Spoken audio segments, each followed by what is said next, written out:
Okay then, well, looking at comments at the moment, I'm seeing a couple of comments by a person calling themselves Dead, and they've responded to Derek Acora videos where I responded to the deceased medium, so-called medium Derek Acora. In one video, I basically responded to a fan comment and responded on how we can't really believe that Derek is real in any way, shape or form, or was real in any way, shape or form. There's no reason to believe that. So why would you? There's evidence against it, where he actually was fraudulent, which is enough to make you think maybe we should remain very sceptical indeed.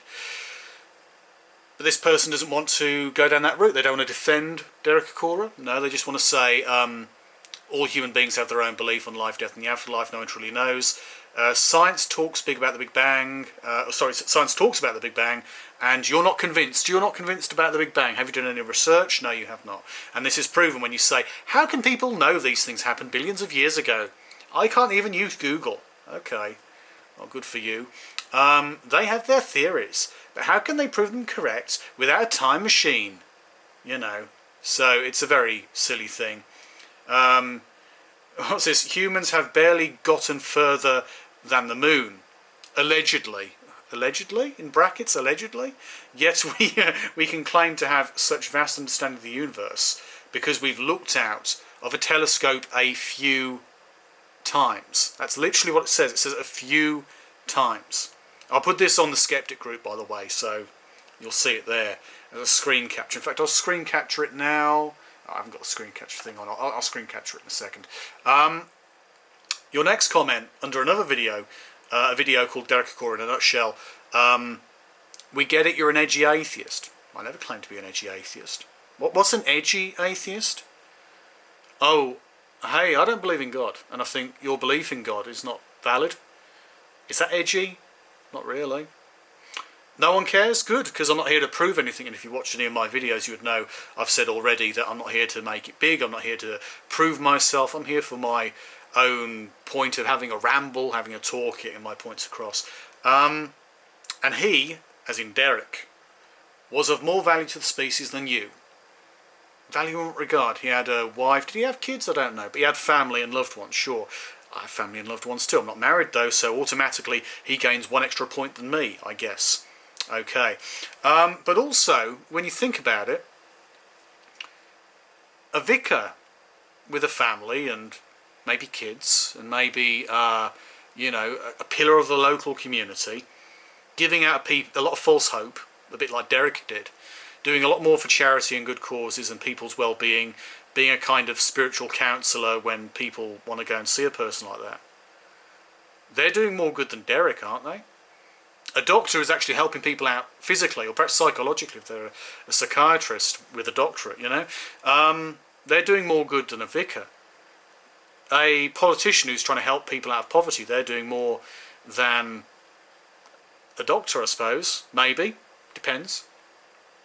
So you have yet to explain why that's valid. Is it valid? You know, okay, let's just say I have less value in society or even in the species compared to Derek. How does that prove any validity regarding Derek? It doesn't. Just as, you know, you going all agnostic about the Big Bang or the afterlife or, you know, us looking a few times in a telescope beyond the moon. It just makes no sense to me, mate. I think you're talking a load of shit, to be honest. Because it really holds no validity, your actual points. If your points were, well, you know, you think he was real, but you also had to play along in TV shows, I'd probably say, well, okay, I can't disprove that. You know, and you can't prove a negative for that matter. But when we've actually had points with Derek Acora being proven time and time again to actually be a fraud, I think that is a thing that we should recognise because it is factually correct. You can't really deny it. Well, you can try, but you won't get far. You know, try it. Derek Acora wasn't a fraud at all. No, he was fed information and channeled beings who didn't exist, like Creed Kafer, whose name was in fact a anagram for Derek Faker. But yeah, I guess the ghosts were lying to him, weren't they? Or he's genuine because once you believe in something, it becomes real. That's bullshit. So my point stands, I think, if you're not willing to actually support your position, you're merely willing to say, oh, look, you're being an edgy atheist, Derek Acorah was basically of more use to the species, more value to the species, and you don't believe in the Big Bang, and you don't believe that, you haven't even used Google, come on, and you believe that the only reason we think we know so much about the universe is because we've looked through a few telescopes, looked through our understanding of the universe because we've looked out of a telescope a few times, a singular telescope a few times. Is that the only reason why? No mathematics, no complicated theoretical physics, which actually works within the universe, ways of explaining physical phenomena? No, ignore that. We'll just simply say it's guesswork. This is kind of the bullshit level that you get with some spiritualists. It's really fucked up, to be honest. So if you're going to defend Derek Acorah, try and do it properly, instead of being lazy. Thank you.